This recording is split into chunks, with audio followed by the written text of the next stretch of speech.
Petite incursion dans une région vraiment remarquable, très belle, du point de vue touristique du moins, c'est le Beaujolais. Et je vous propose aujourd'hui à la dégustation un moulin à vent en millésime 2018 du domaine Gris-Sablon. Le domaine est situé à Emeringes, c'est un petit hameau entre Juliénas et Fleury. L'histoire du Beaujolais, c'est un petit peu agité finalement. Il y a bien longtemps que ce terroir a été remarqué pour ses qualités par rapport au cépage, le gamay. Et ces dernières années, on a développé un peu de Beaujolais blanc, qui est à base de chardonnay, et qui, à mon avis, n'a pas grand intérêt, si ce n'est que parfois il y a un bon rapport qualité-prix, se vend peu cher. Gamay et aussi, bien sûr, le sol, avec énormément de granit, mais de différents types. Des résidus silicieux également et un peu d'affleurement argilo-calcaire. Toujours est-il que cette région est vraiment le royaume du gamay, avec également, plus au nord, le Mâcon. On peut dire que ces vins ont quand même des allures de ressemblance. Le Beaujolais a beaucoup souffert et souffre encore de l'affaire du Beaujolais nouveau. En tout cas, c'est mon point de vue. C'est dans les années 60-70 qu'on a mis au point une technique qui s'appelle la macération carbonique. En gros, on laisse les grappes dans une cuve saturée de gaz carbonique pendant quelques jours et il se produit une sorte de fermentation intracellulaire dans les baies. Et puis ensuite, on passe ça au pressoir et on continue la vinification. Tout ceci est bien gentil, ça donne des arômes exubérants immédiatement, etc. Mais c'est, comme on dit, un déjeuner de soleil, ça ne tient pas la route. Et puis enfin, faire un vin intéressant en 2 mois, ça se saurait. Toujours est-il que le succès commercial est là, c'est le moins qu'on puisse dire. Ça représente quasiment 1/3 de la production de tout le Beaujolais, c'est absolument considérable quand on sait que la superficie de l'appellation, toute appellation confondue, est entre 15 000 et 20 000 hectares. Les chiffres diffèrent un peu selon les sources. Et puis ça fait beaucoup de mal aux crus, qui restent évidemment et de loin les vins les plus intéressants de la région et qui sont plutôt dans la partie nord.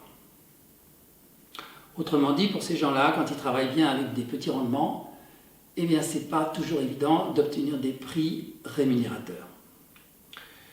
Le moulin à vent que je vous propose aujourd'hui, c'est un label vieille vigne. Qu'est-ce que ça veut dire? Je vous ai déjà dit que les vieilles vignes, ce n'est pas une révélation contrôlée. C'est le reflet de l'honnêteté du propriétaire. En l'occurrence, là, il s'agit de vignes d'une moyenne de 60 ans, ce qui est considérable. Ce qui veut dire que, pour l'essentiel, on a encore des vieilles vignes de sélection massale. La vinification est classique, en fait, avec quand même une partie en vendange entière. Alors ça veut dire quoi? Ça veut dire qu'on va tout presser avec les grappes. Cette technique était assez générale autrefois. Qu'est-ce que ça apporte en fait? D'abord, il y a des inconvénients, c'est-à-dire qu'il faut que la rafle soit parfaitement mûre. On parle de rafle AOT, et ça ne se produit pas forcément à chaque millésime. Ça donne un surcroît de complexité au vin qui est très intéressant. Mais si les rafles ne sont pas parfaitement mûres, elles ont des défauts goûts végétaux, et ça c'est regrettable. L'intérêt de ces vendanges entières avec le gamay en lui-même est un cépage botanique. Et donc, en utilisant les rafles, on va apporter des tanins qui vont assurer un bon vieillissement pendant plusieurs années. Et puis, bien sûr, après, on peut bien sûr élever un peu le vin aussi sur bois, mais là, il va falloir doser parce qu'il y a déjà les tanins des rafles. Alors, on ne va pas surboiser le vin sur de la barrique. Le résultat serait détestable. Ce domaine représente 18 hectares à peu près, avec simplement un peu plus d'1 hectare en moulin à vent, ce qui n'est pas grand-chose. Les sols, donc, comme je vous l'ai dit, sont très granitiques, avec beaucoup de manganèse. Et il y avait autrefois d'ailleurs des mines dans le coin de manganèse. Nous allons goûter ce vin qui doit être relativement proche de son apogée.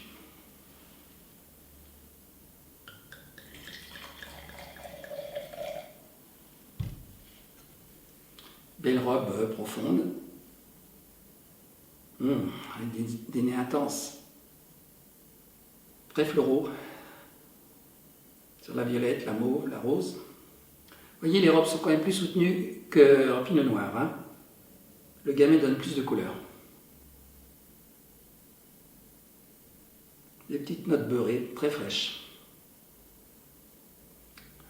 Le vin a encore des reflets mauves, il n'est pas encore à son apogée.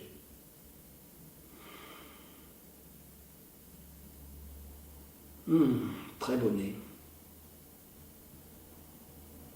Sur la fleur, plus que sur le fruit. Très agréable.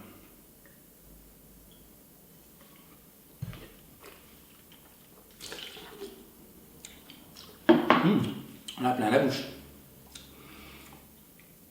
C'est pas d'une finesse extraordinaire, mais ce sont quand même d'excellents Beaujolais. Et comme vous le voyez, 4 ans après, il n'a pas dit son dernier mot. C'est des vins qui sont très agréables à boire actuellement, avec encore une acidité un peu vive.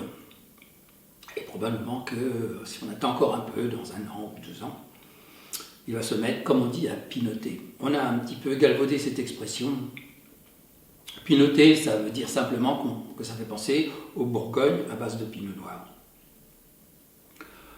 Et ça se remarque notamment par des notes de cerise très marquées. D'ailleurs, on peut observer ce phénomène, même plus au sud, dans la vallée du Rhône et même dans certains secteurs du Languedoc-Roussillon. Je l'ai acheté il y a 3-4 ans, je ne me souviens plus vraiment du prix, peut-être une quinzaine d'euros. C'est quand même une région intéressante à voir parce que non seulement elle est très belle, mais il y a quand même des gens qui travaillent très bien. Et ces vins mériteraient, en fait, ces crus du Beaujolais, d'être un peu mieux connus. Et malheureusement, ils sont en retrait à cause de cette histoire de Beaujolais nouveau.